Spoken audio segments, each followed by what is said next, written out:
when you fall, you can rise again. But you can't just rise when you don't make attempts to rise. Welcome. This is still Daybreak Show on Rock City 101.9 FM. Yes, and indeed, this is the voice of the people broadcasting from the radio house at Shiro in Abeokuta. Dele Ayodo is my name.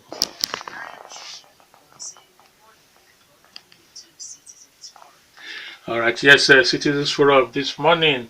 I know very well that for United Nations to rate a city, the growth of that city, public transportation usually is one of the indices that this world body will use in determining and assessing the growth of that city.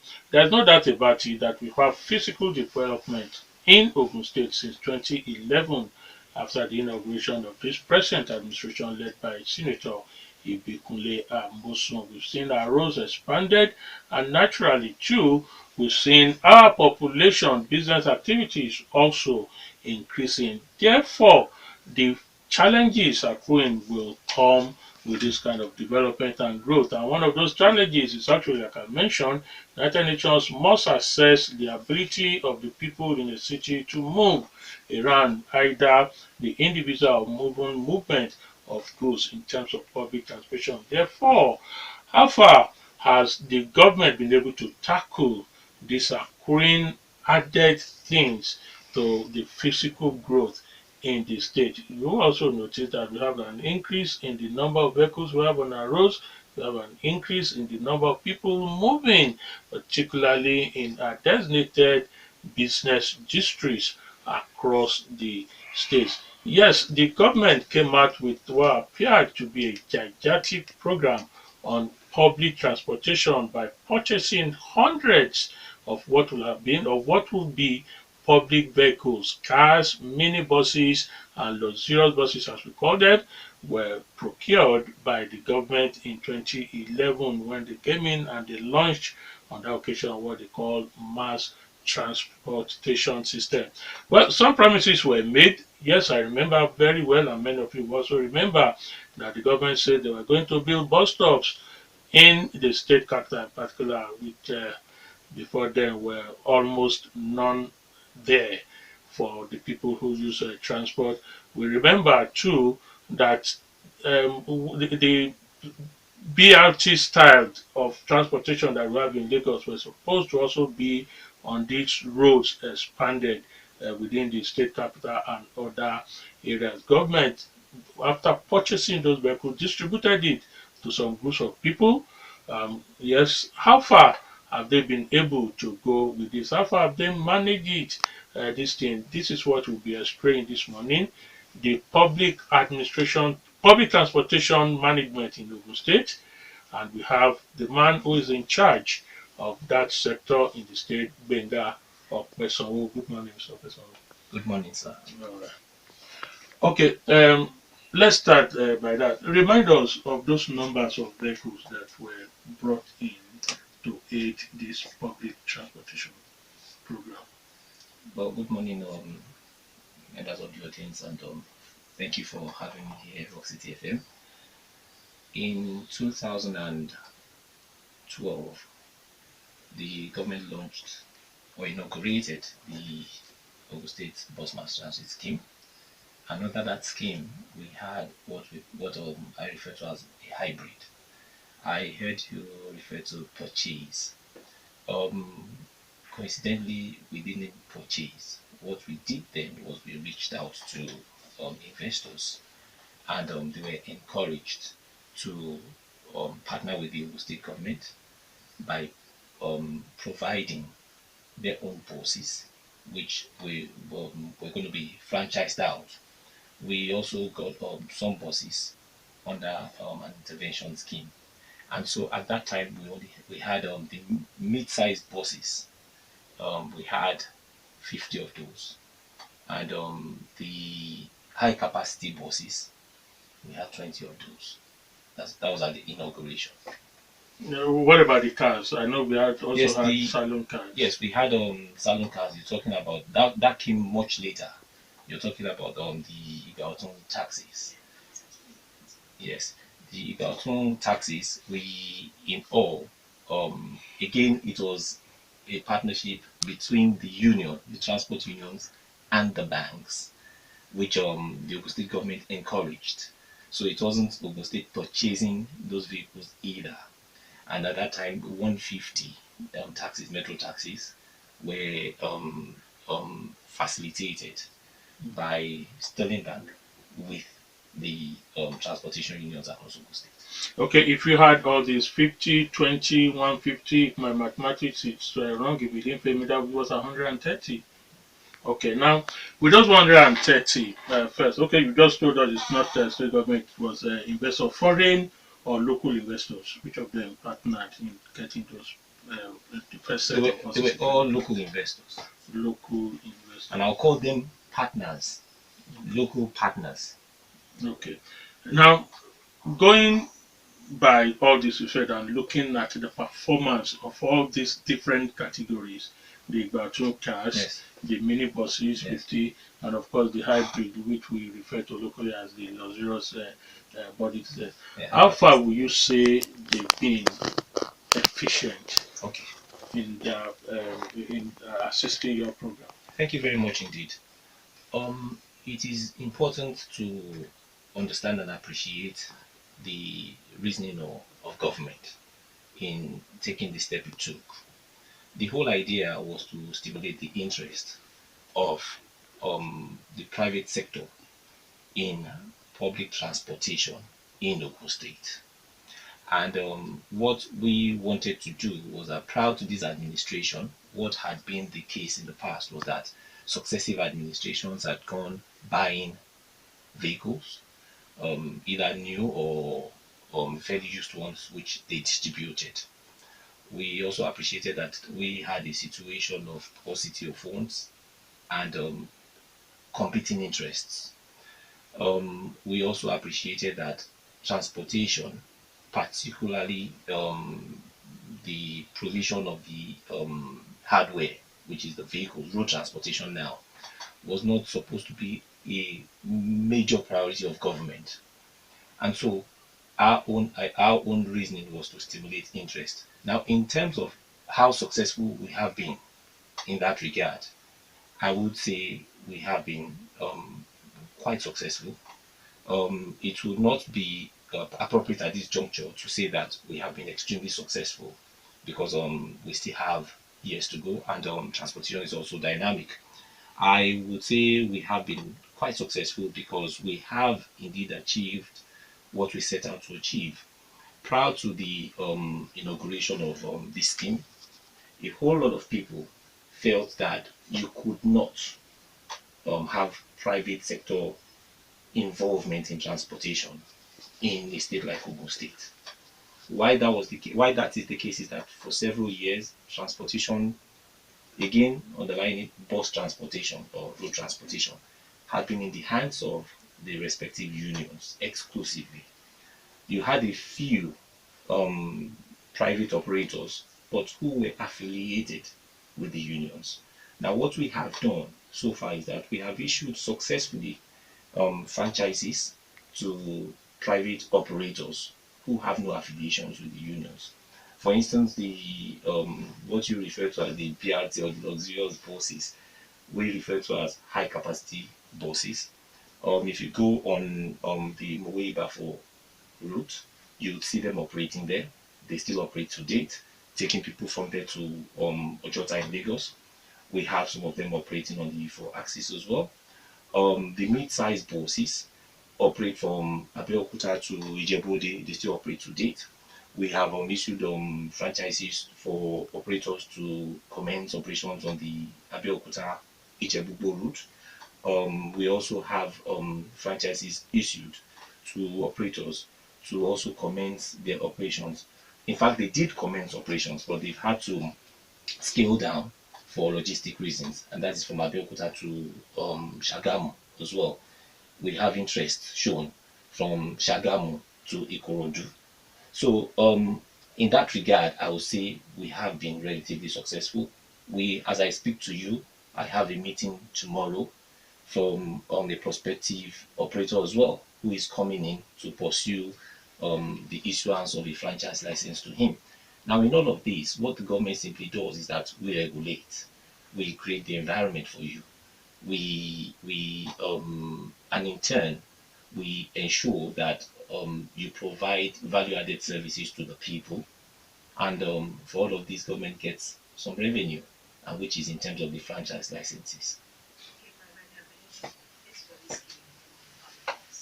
Yes.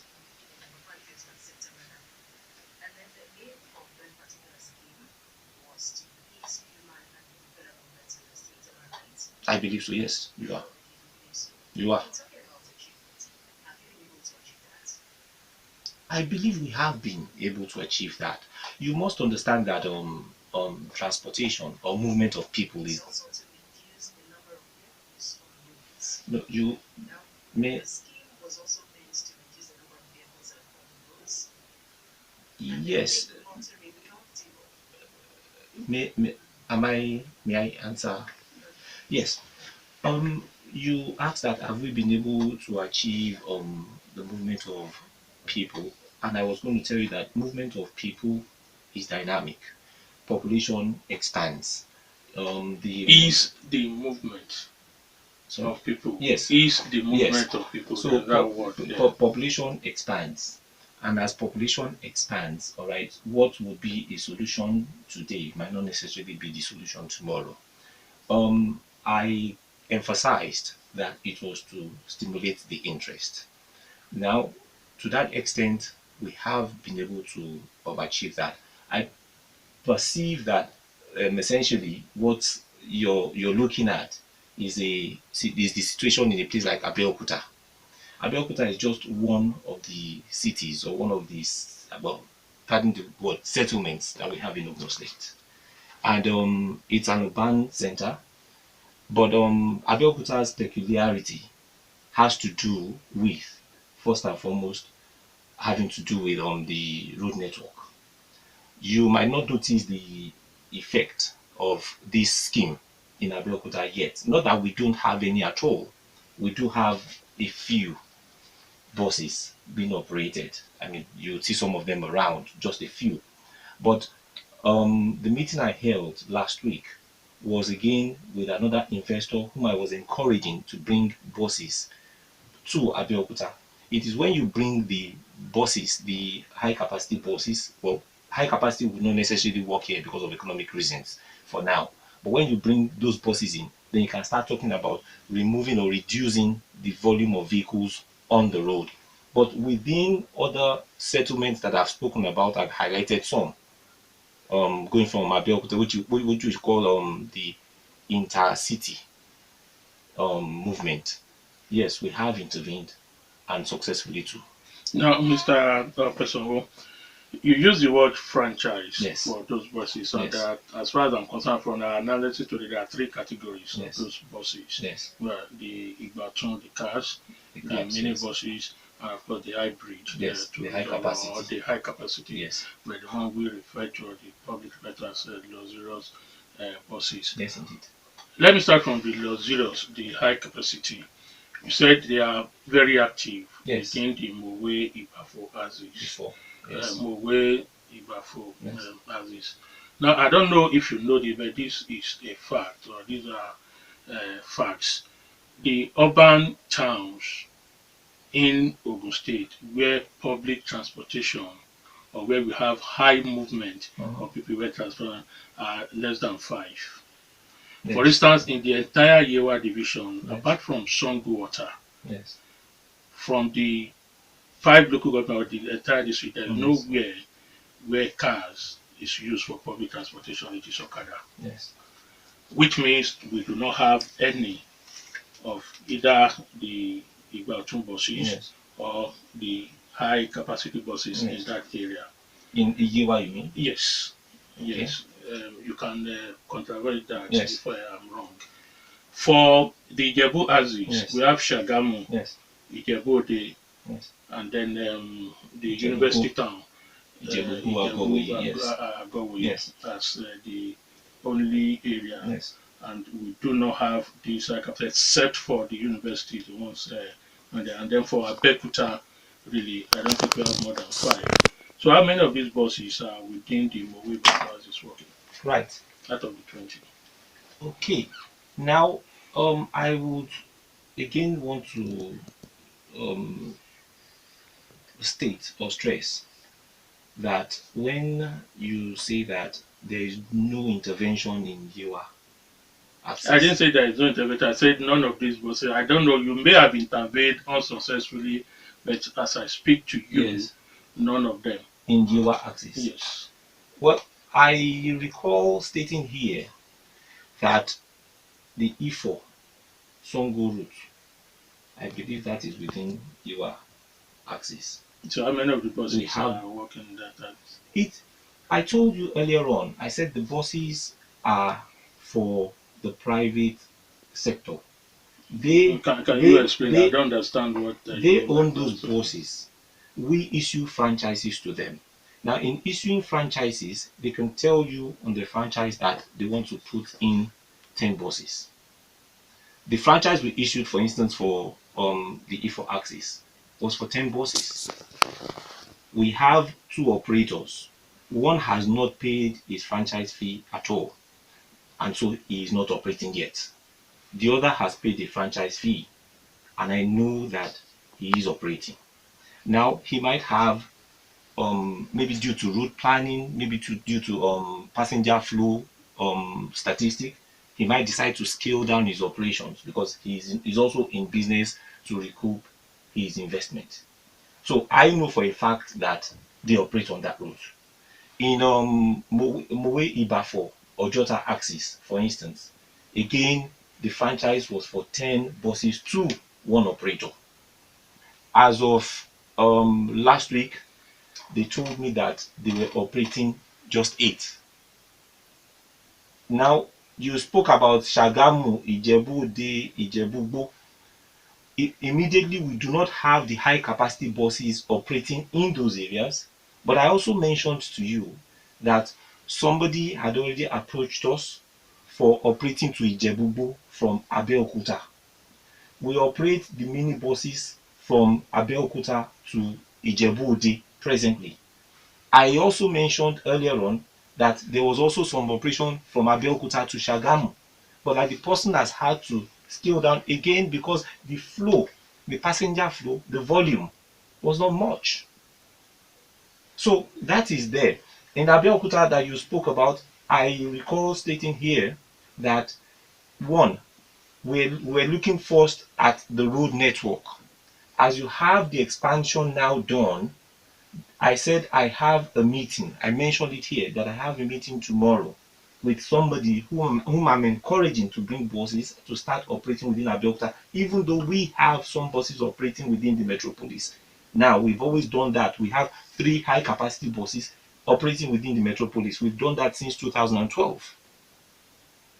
So they're there.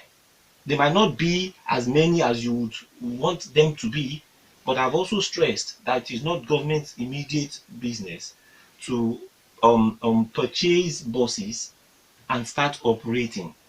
Bus operations is capital intensive, and we would rather the private sector partners with government in that area because Mr. Ogunsanwo, yes, you will continue.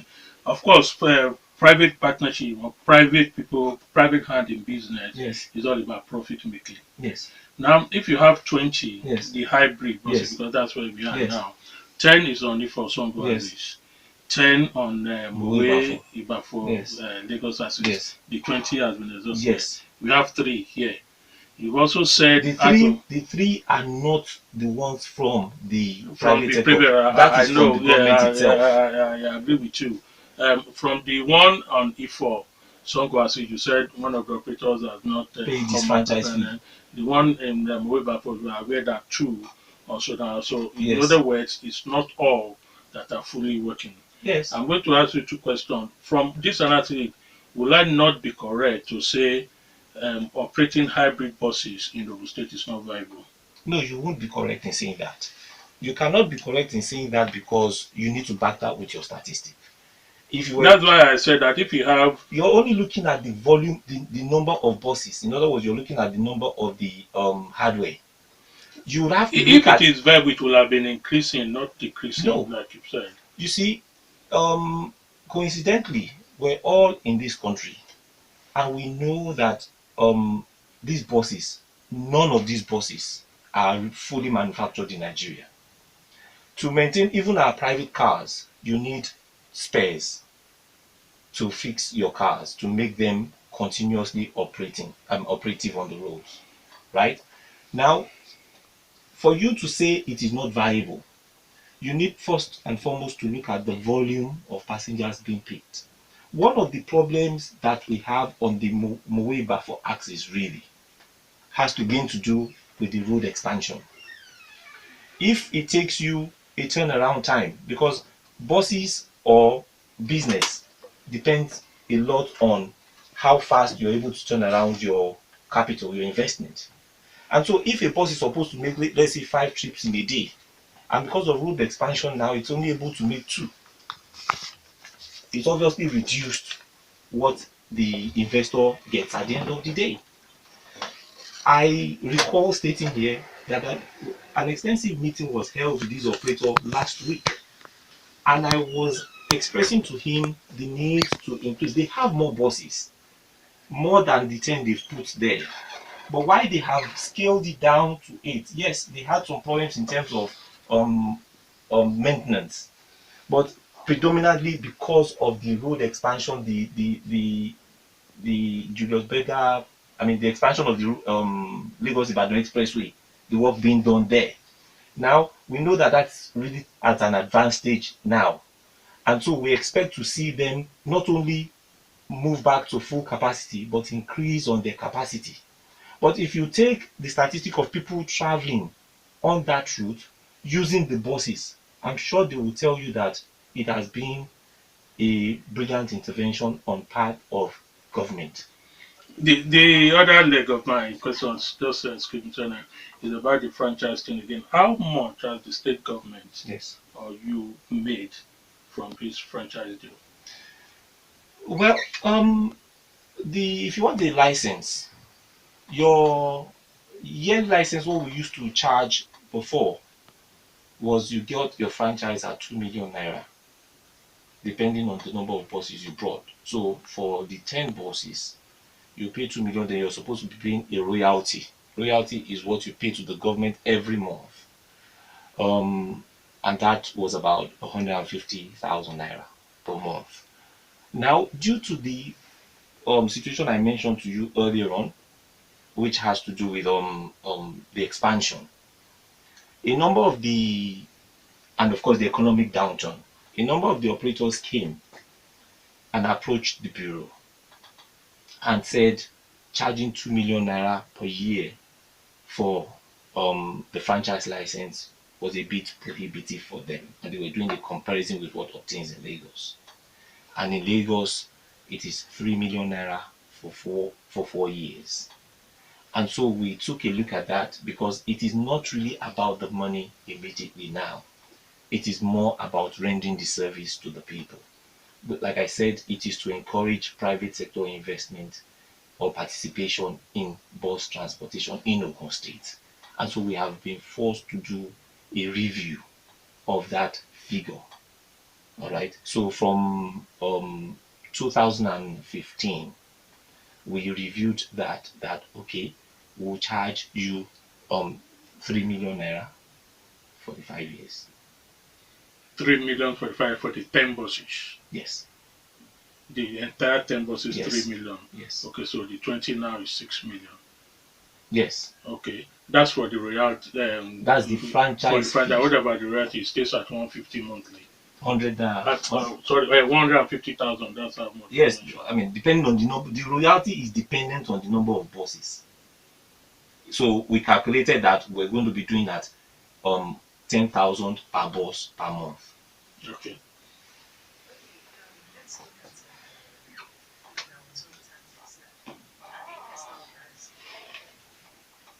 No, no, no, they're not. Privately owned. So privately operated. Yes, I mean, how do you know? Because rarely, I'm sure we'll open the lines to our listeners. But from our own statistics and Yes, observation, yes. we are right that you rarely see any of these Igbatun buses, Taxes. taxi, sorry, operating as a commercial taxi No. or as a taxi, sorry. Again, um, if if you look at the way taxis operate in cities, they are not supposed to be operating like buses. When I say they're not supposed to be operating like buses, in modern cities, taxis are like, I mean, they call them cabs. And when you request or you require a taxi, you call in and you, it's like a charter service. That is what I'm talking You about. call in from where? For instance, if you wanted a taxi, I have had that opportunity. You call into the office of the union. The taxis I told you is a collaboration between the union and Sterling Bank. So you call into their offices to say you require a taxi, and one is sent to you to take you to wherever you want to go. It is not the to operate like the regular buses where you can stand by the middle of the road and it stops and if you flag it down, it stops and it goes stopping all along the road. That was the whole idea behind that. Okay, I agree with you. Because here we like to practically put it down, not Yes. just doing the academics thing. Yes. Let people understand. Yes. Here, that system here we call the chartered taxi or the Yes. chartered vehicle. Yes. That's what you are saying. Yes. But it will be just you. Okay, again, I'm going to give you some facts. Yes. Anybody who wants to call in can control that, or you can Yes. if you think I'm wrong. First, I'll mention three main uh, taxi or bus parks in the state capital here. First, the Itachi Yes. Park, Yes. the Kuto Park, Yes. and then the Ashero Park here. Yes. I'm sure as I speak to you, Yes. let me give you the top of just yesterday, Yes. we have a guest who we want to transport to Ibadan. That's the kind of thing we want. Yes. Just pick him up and the thing. And at Kuto Garage, you could not find any of the Bautun cab there, and I've never seen any operating that form. That's one. Two, I mentioned this at the initial stage of this program, that Yes. the entire Yewa Aziz, Yes. except Ota, I'm not saying Ado Dota, Yes. Ota, Yes. out of the five local Yes. governments, that's the only place in which Aziz operates. You can, for the past 5 years, not Find any. pick your call and do this kind of thing I said on any of these Igbaotun boards. If reports get into your office, I've not been saying this, if you live here, you can start verifying that. These are facts on ground, Mr. Opesanwo. You see, I think there's a misconception here. Okay, go on, go on. I think there's a misconception here. And what I still stress, what I still stress is that what was for you to call in, you have to understand that these taxes, from the arrangement that the unions had with the banks, is that they are being paid for likewise. I know for a fact that people wanted to go to the Redeem program sometime back, and they came to our, well, they called our own offices, and at that time we referred them to the union offices, and they were provided with 10 cabs that took them to the Redeem camp. I have seen some of these Igbaotun taxis even at the airport in Lagos. You will see them, but what we are saying is that they are like privately operated.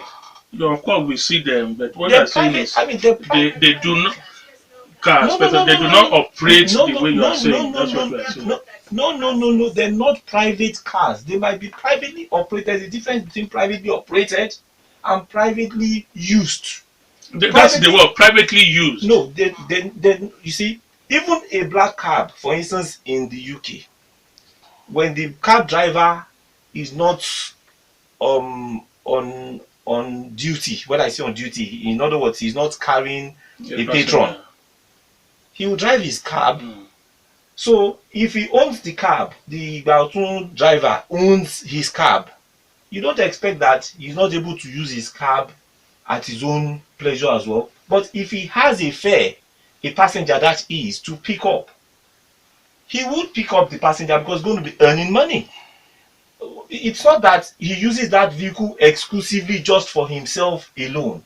I don't think, in fact, I don't believe that that is the Okay, situation. don't let us argue that, but that's a question. Like I said, that leads me to the next question.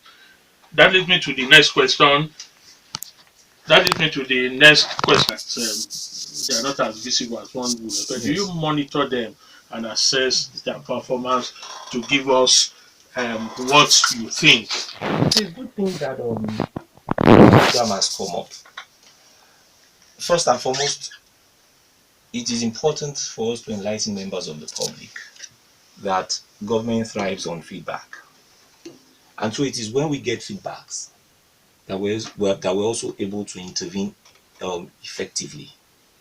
Beyond that, the area of monitoring, or I'll call it regulation, that the government partakes in terms of the taxi scheme has to do first and foremost with ensuring that the fidelity of the agreement or the arrangement between the unions and the banks is stuck to.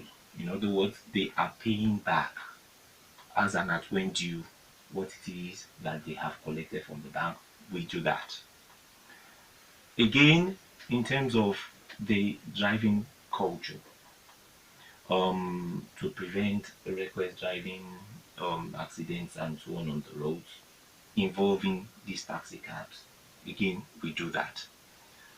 Um, what your question has to do with, the focal point of your question has to do with passenger satisfaction. And passenger satisfaction, I have given personal examples.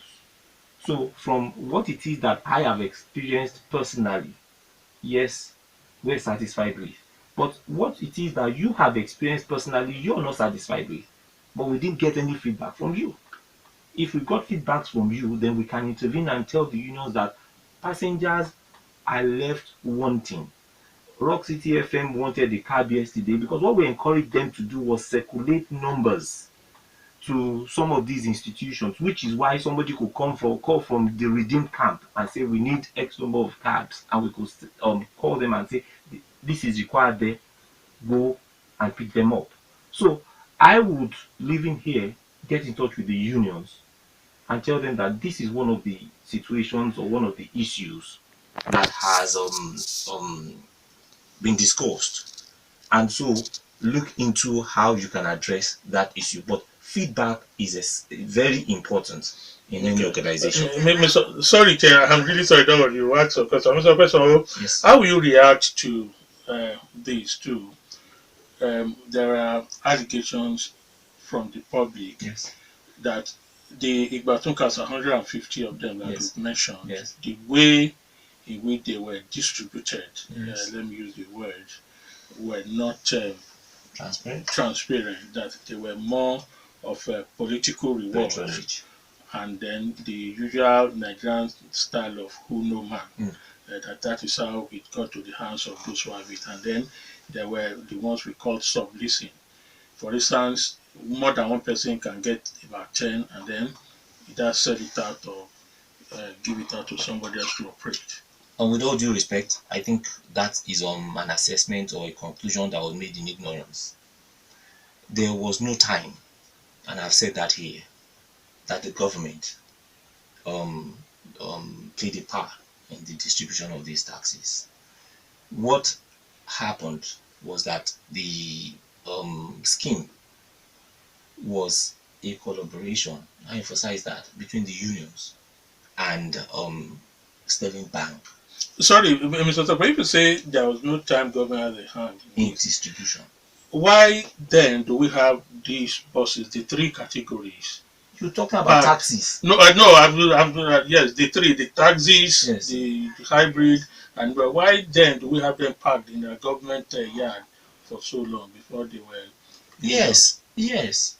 when the bosses came, all right, that is an interesting question.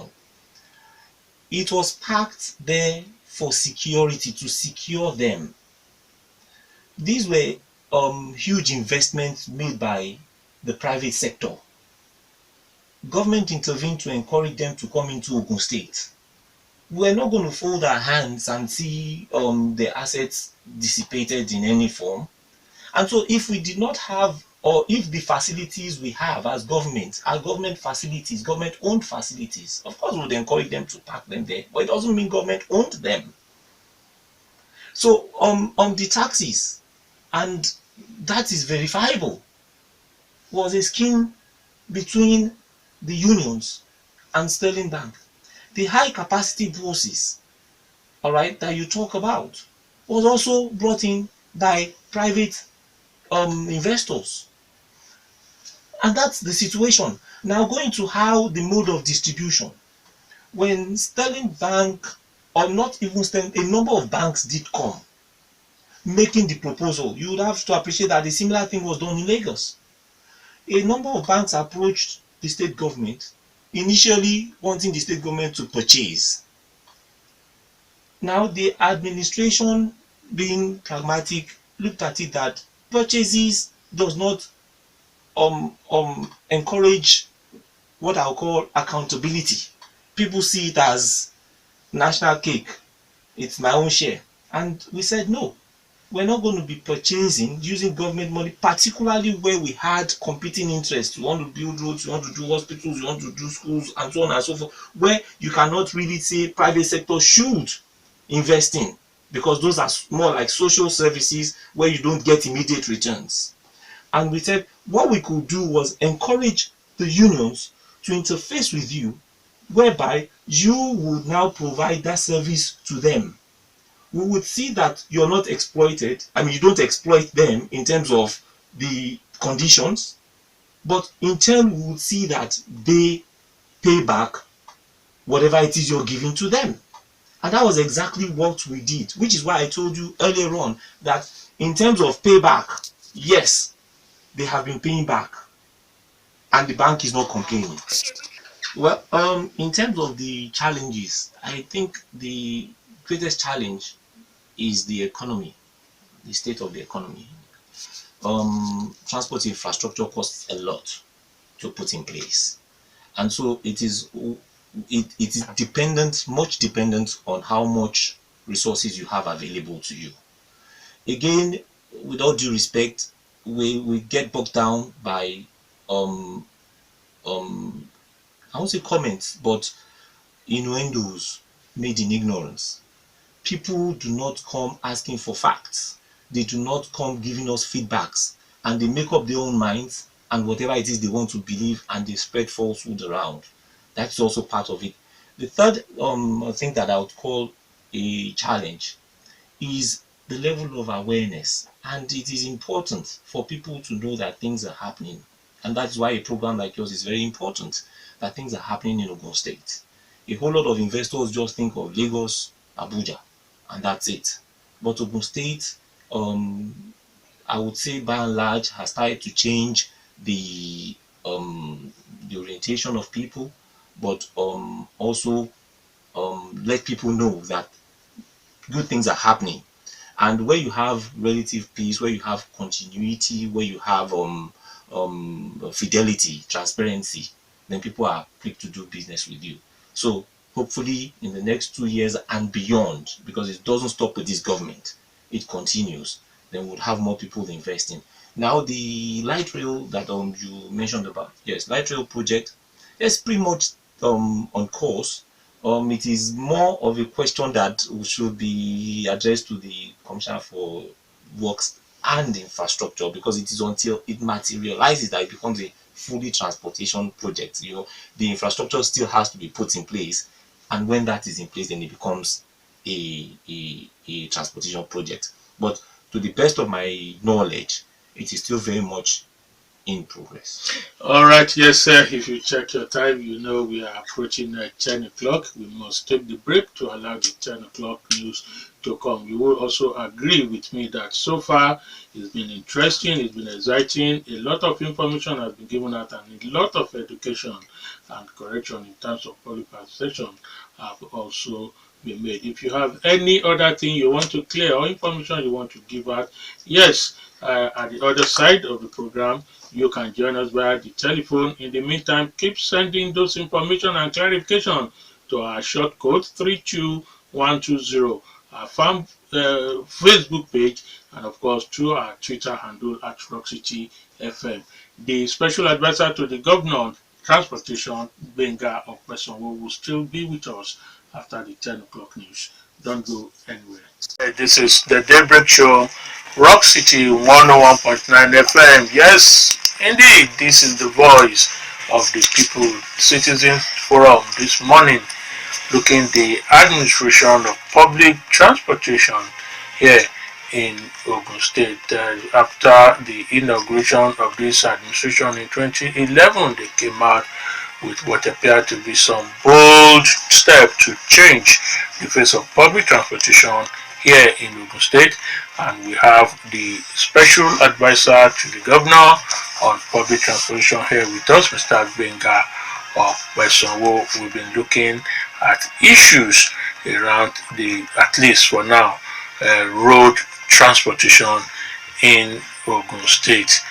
Don't worry about the airport, proposed airport, and the light rail. He has told us for now that is still within the purview of the Ministry of Works. It's a project that is on, that will be on, and as soon as that is completed, we'll also be looking at the light rail system here in Ogun State.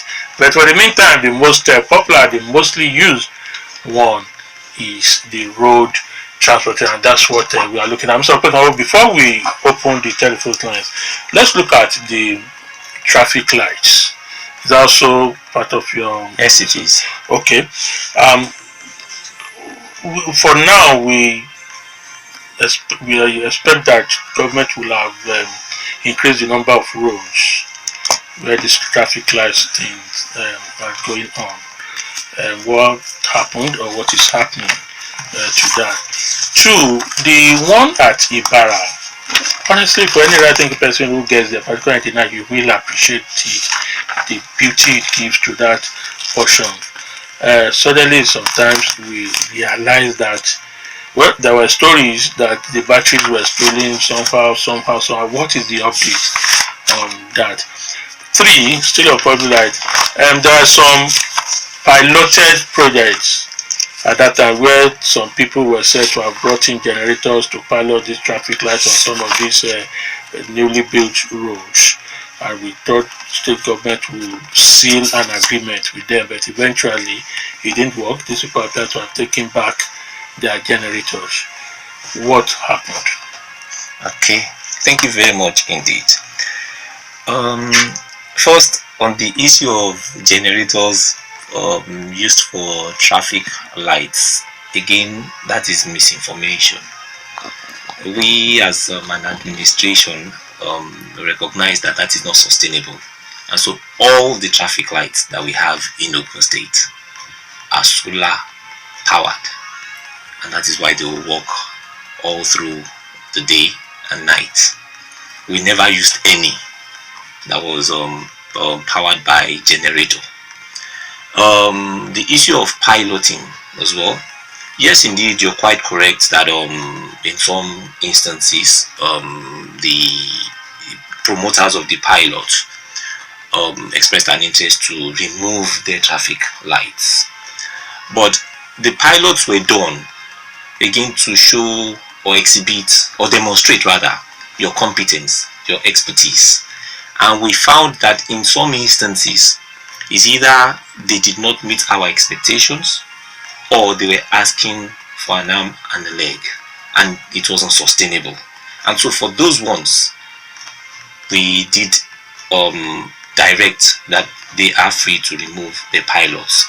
Now, happily, the ones that are pilots coincidentally were on the roads that are being expanded, and so it was a matter of time before they removed them anyway. For instance, the one that was previously at NNPC Junction, the one at Ishabo, and the one at Adigbe axis. Those are the pilots. Then the one at the governor's office gate. Those are the pilots. All the other ones are here to stay. Issue of traffic lights. Yes, you would expect that you would have more. We are already working on that within the metropolis of Abeokuta. Over the next few months, you would see more springing up. It is not limited or restricted to Abeokuta alone, the installation of traffic lights.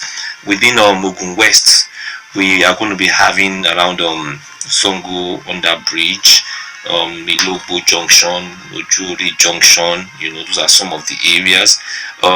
In the east, we're going to be having at the under bridge in Lagos Garage, that's in Ijebu Ode, Oyinbo Roundabout, Folagbade. Then in Shagamu, we're going to be having at the under bridge at Sabo and Itauba. Now, installation of traffic lights are not just for decoration. It's to resolve conflict at junctions. And so the intervention will come at those junctions where we feel are critical, and we need to resolve the conflict there. Which is why you would see that even within Abeokuta metropolis, it's not as if we put on all roads or in all junctions. So that is the situation with the installation. Okay, what of the pedestrians? Yes.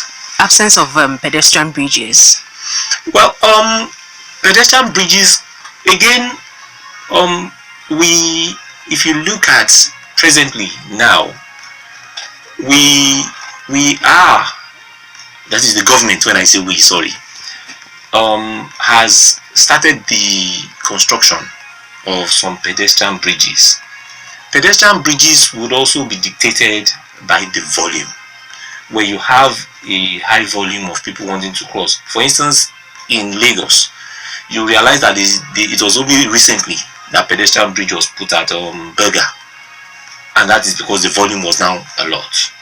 Yes, you can forward plan, but in a city like Abeokuta, which is just developing, most of these roads already have on their master plans provision for pedestrian bridges.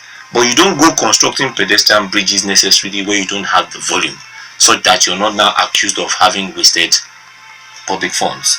I know for a fact that pedestrian bridge is now being constructed at Pansheke because of the volume that is in there. And as you go along, you would see more springing up. But again, the construction of pedestrian bridges is more of the purview of the Ministry of Works and Infrastructure.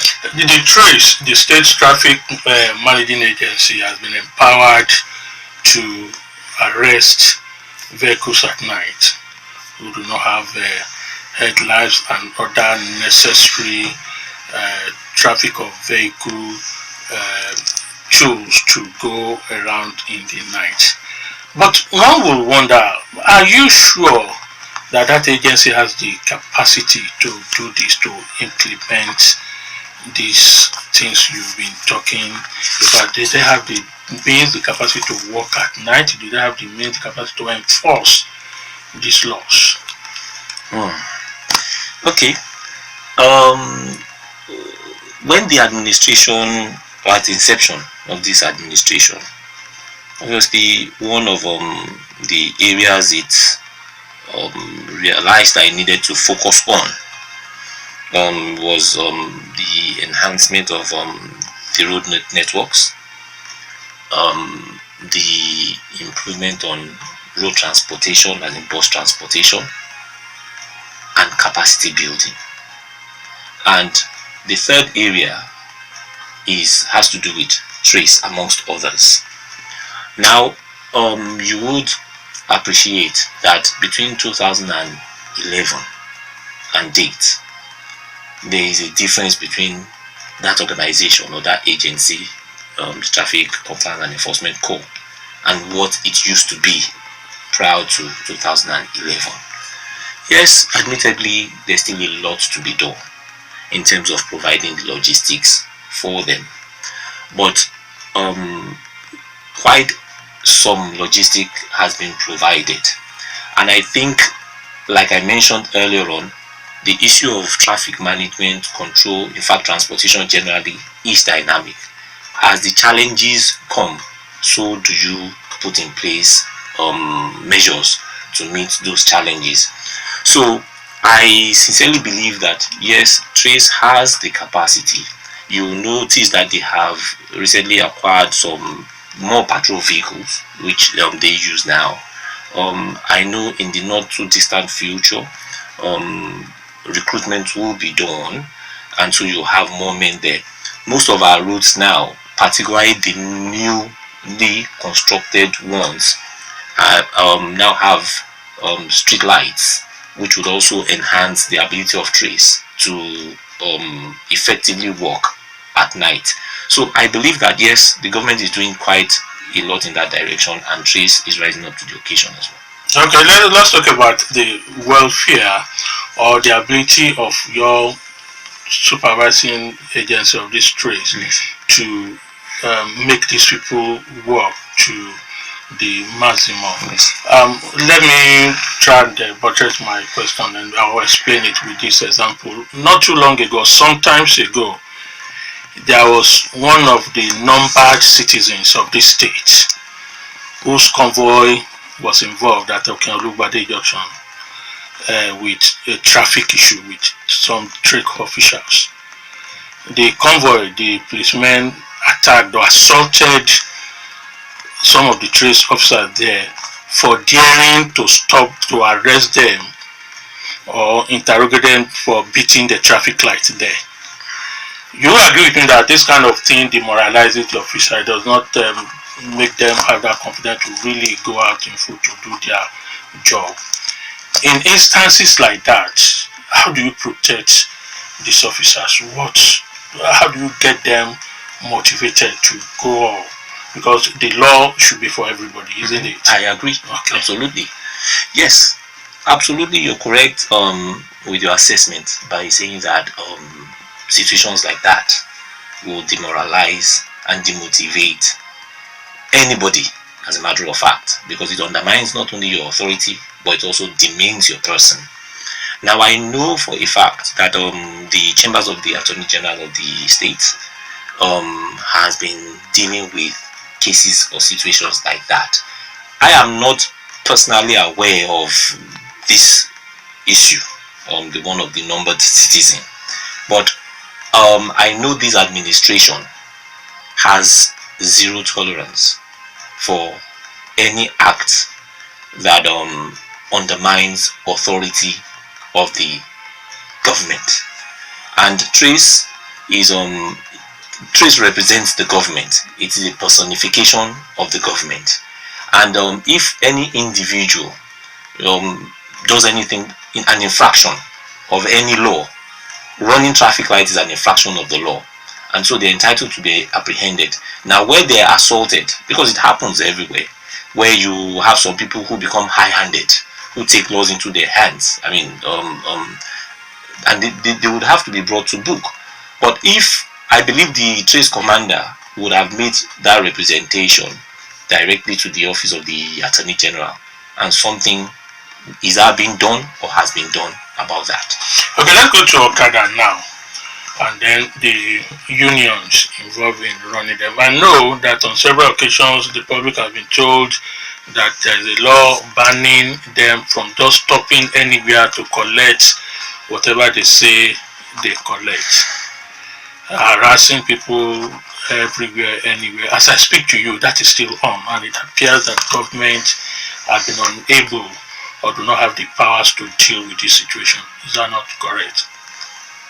I would not say, well, it depends on which aspect that they continue to collect, they collect, or the government does not have the capacity. They are not expected to just go to almost all the major joints. Just see somebody who just jump in front of the Okada. I agree. Where's your ticket? Yes, I agree. And then if you go to the bomb at by Arrow there, if you are going to Lagos now, yes, you see these unionists coming with this forcefully collect whatever they call it. I agree.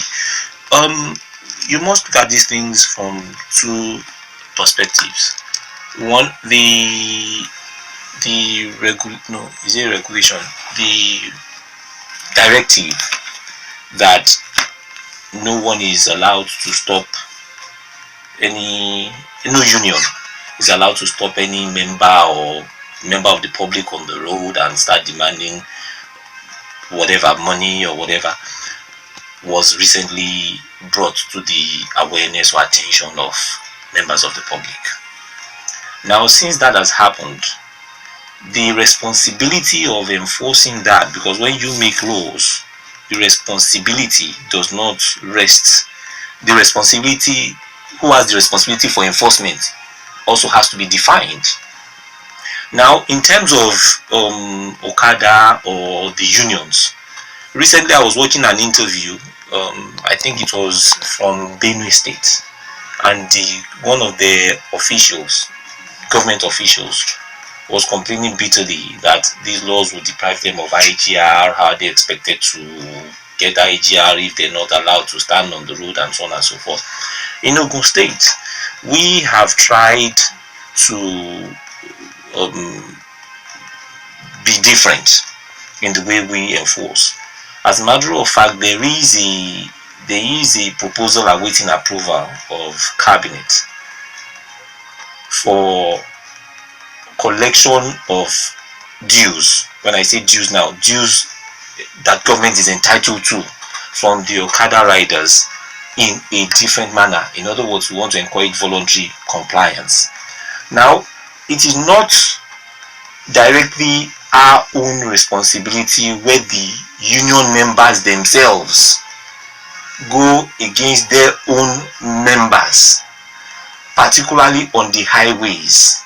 It now becomes the responsibility of that agency or that authority that has now handed down that directive, more particularly the office of the Inspector General of Police, because I read that he was the one that handed that directive.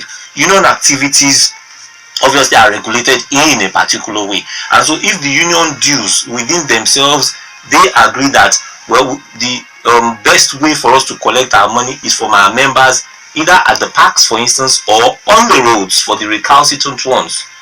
It is not government that said they should go and collect, not Ogun State government, not this present administration anyway, that said collect from the roads.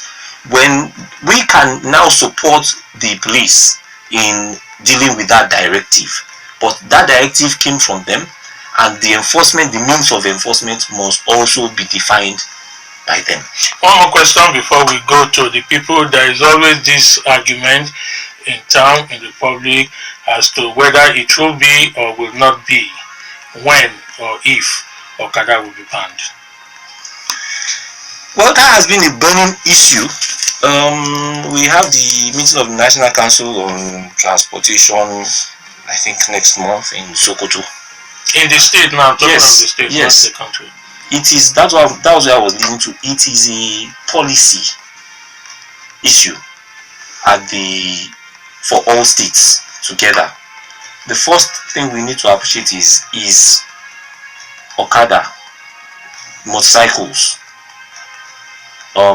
Is it meant to be a means of public transportation in the first instance?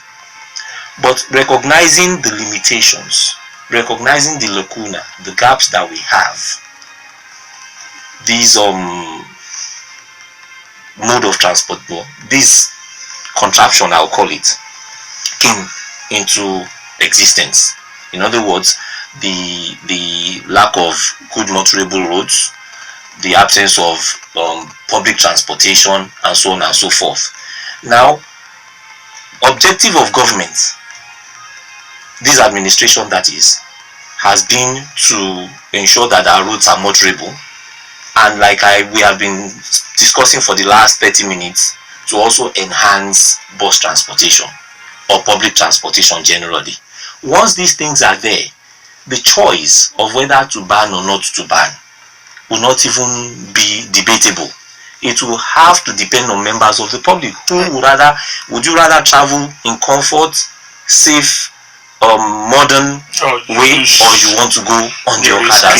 So what I'm saying is that naturally it would fizzle out if that is what the public actually demands at that time. Okay, we'll need to open the studio lines now. 08098687344 or 0909. Alright, yes, sir, still taking calls. 0809-868-7344 and 0909-146-9670. Hello, good morning. Good morning. Good morning. Morning. Good morning to the people in the house. Morning, ma. Necessary speaking. Grandma from Ibarra Housing Estate. All right, thank you. I just pray for the people, the person you have elected, that they will be able to control their people, that they will not turn out to be the people in black uniform or blue uniform extorting money, because that will bring the blemish into the organization. It is good if they are maintaining law and order, especially concerning the motorcyclists and some drivers that obtain their own licenses from the back door. The law will help them to behave well. Thank you. Amen. Thank you. Morning, I guess. My name is Ifal Olusegun Ismail. Good morning. Good morning, sir. That is you're welcome to the office, and I don't take it personal. Those are the raised an in question that you need to answer, which you have done justice to it. However, I will say that I can notice a kind of disconnect between you and your programs. Most of your submission has been more academic exercise and not been practical. Why am I saying this?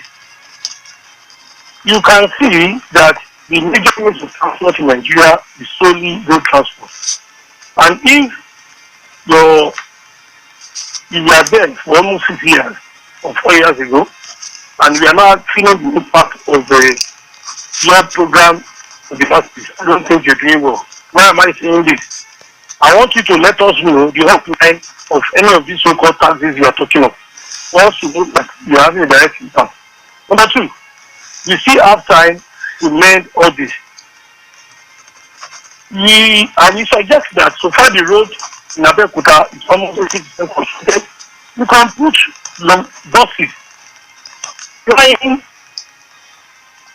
Itaoshi down to Asheru or Adato. You can put buses flying Ojere down to Shakon. You can have buses from Lafewa down to Idiaba. Without this, people will feel the impact of your program. Fine, we are having a very good transport system in Abeokuta, no doubt about that. But you can't compare the return time of all these buses to be flying Abeokuta road with that of Moebafu, in which you expected. I quite agree with you that Moebafu, there's a construction going on there. But what about the axis whereby construction is almost 75% completed? That's the one. Hello? You have just 10 seconds, Gafal. Okay, 10 seconds again. You cannot invite people of Abeokuta, they are not business inclined. What is your wish doing to make it public that you want people to come and participate in the private partnership of your translation system? Thank you. All right, thank you. Let's add your call to it. We'll move away and allow our guest, Mr. Opesanwo, to search. Yes, please. Unfortunately, we lost the first caller, but I would go to what Alhaji Idris has said, which is the urgent need for enforcement for the use of pedestrian bridges. First, I would say thank you to him. What the administration advocates first and foremost is voluntary compliance. We enlighten people.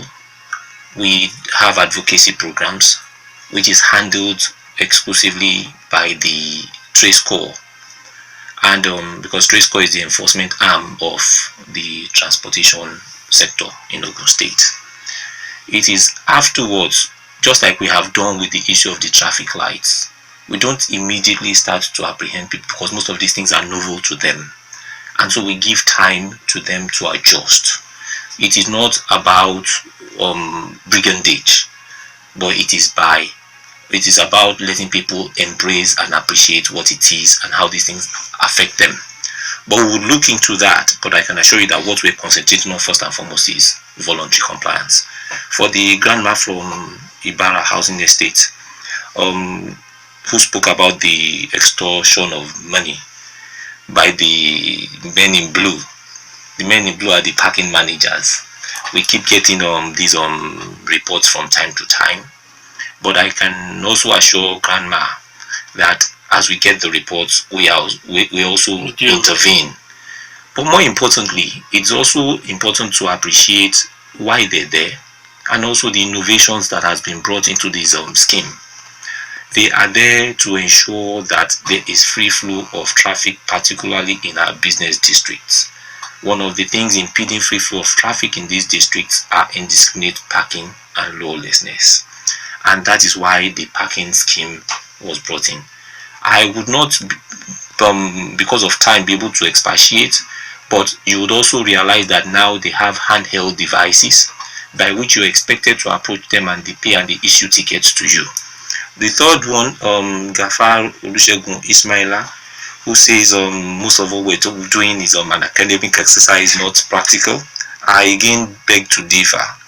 You might say you're not feeling the impact, but I have exhaustively and comprehensively spoken about this. You cannot immediately feel the impact because we're also encouraging more people to come in. Our population is exploding and expanding. Now, for the helpline for the taxis, I will make that available to the management of Rock City FM amongst others, and you can reach the various unions directly through their offices and they'll provide the taxis there.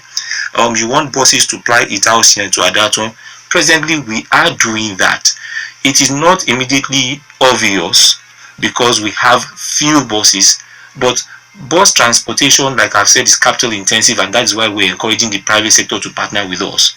I have a meeting tomorrow in which I'm supposed to be discussing this with a would-be investor.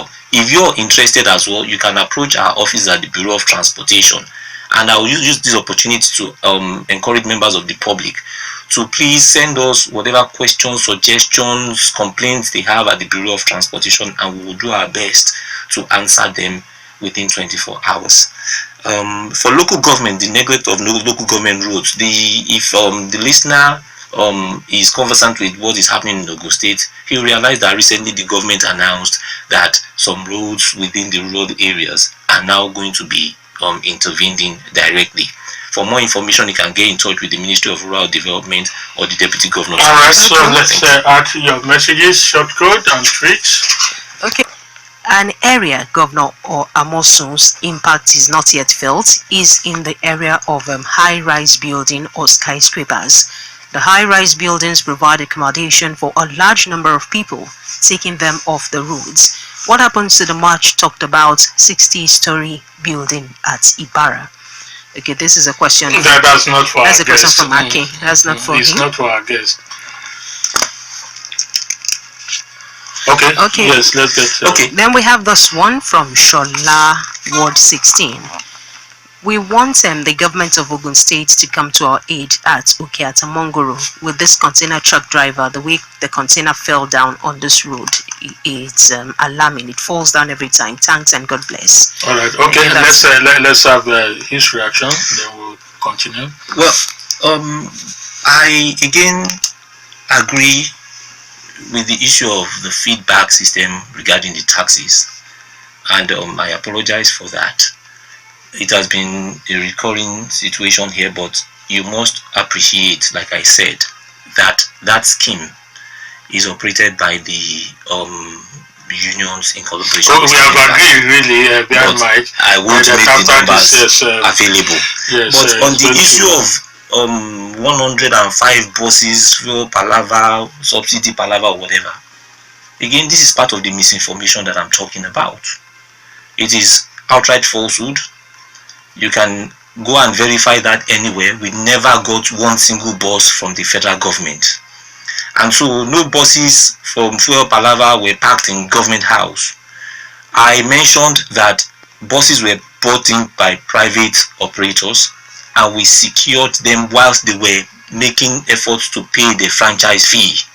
Those were the only buses that were parked there. They voluntarily parked the buses there. So I don't know what buses that person wants. Then the issue of giving buses to private schools. Again, this is not a well thought of solution or conclusion or answer. I mean, how does government start intervening in private businesses? You might as well say we should give buses or cars to private individuals as well. Whatever government is going to do is supposed to be for the larger population and not just for a few. On the issue of Okeata, sorry, pardon me, I would immediately bring that to the attention of the appropriate authority, and that is the Ministry of Works and Infrastructure, in terms of maybe we look at what the road is like and why I think that's the complaint really, that because of the bad road there, they have these containers falling all the time. Okay, let's continue with the messages. Okay, yes, we have this one from Aki Omobaba. It's good to be sincere. Your guest takes everything as rumor, but let anybody go to Okeshukuri behind Oriodo and see the building that is built for generator using to power the street lights there. Then we have this one from Akiyama Baba. Dele, why is it that when we need government representative, they will not come, but when we need information, when they need information to pass to us, they will now come? Okay, that's the question still from Akiyama Baba. And then this last one, I want to know if the Okada riders are exempted from the compliance with the traffic lights. There have been cases of near-miss accidents as a result of the traffic officials' negative attitude. Adeyemi from Shodubi is asking that question. And then we have a couple of tweets here. The very first one from Lawal. Igbaotun cabs are personally used by the owners. Its administration is presently living on lies daily. And the same about the base operating along Lafenwa. Michael Akimoju. Okay, we have this one from Uluwaseun Ayola. Your guest has not answered the question you asked correctly. He dodged most. Igbaotun taxis don't operate as expected. How many times has he been on the streets to monitor them? You should have invited all stakeholders, the Sterling Bank, the NURTW, and so on. Then Lawal still.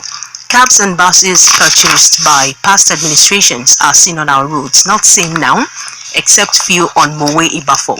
The cab disappears after the launch. Okay, disappeared after the launch. Olufemi Oyebanjo, for example, both bridges done in Ijebode is a very bad work. Go and check it yourself. Omobade, if the distribution of cars and buses are not political, then can the guest tell us the determinant of the distribution? And we have this one from Ambassador Abiola. Please ask your guest if the street lights in Onikolobo axis is powered by solar. Then don't you think erection of pedestrian crossing lights would have saved this government millions of naira that is spent on building pedestrian bridge? That's from Ogun Eye Report. Then Ogun State is the only state in southwest Nigeria without functioning street lights. Yemi Da Vinci, Mr. Opesanwo, why has the state government not championed or constructed a pedestrian bridge at Mowe and Ibafo with their volume? Oluseun Ayola, the overhead bridge at Okeshukuri is not indeed at all. Is not needed at all. Yaramoshwari through Ijaba needs one due to traffic of students. What's your office doing about the lawlessness of the parking controllers by not putting plate numbers on the operational cars? Are they bigger than the law? That's a question from Lawal. Then Yemi Da Vinci again, Mr. Opesanwo, government should create bus parks at Chapon, Iyana Mortuary and Adaton exclusive for buses to Obantogo axis to reduce the traffic. I must commend Trace for trying their best, but the parking guys are pure nuisance. They need more training on service delivery. Obviously. That's also from Yemi Da Vinci.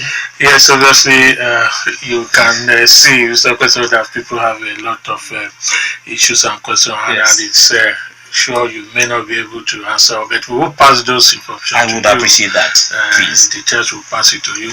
Okay, can we let you answer this one? We have less than 5 minutes. All right. On the program. Now, Omo Baba Dele was talking about some traffic lights, no, street lights, and he was saying that the street light at Sokuri, you should go there, you will see a house housing generator. I did not, at this forum or any forum, mention street lights. I spoke about traffic lights, and I said our traffic lights are powered by solar. There's a difference. Now the street lights, what is happening is that the government presently, again to enhance safety on the roads, presently have street lights there which we're using generators to power, But in addition to the power plant originally, now a new power plant is coming on stream, and when that comes on stream, then the generators would be discontinued. But you have to put in a stopgap measure. Who operates those generators?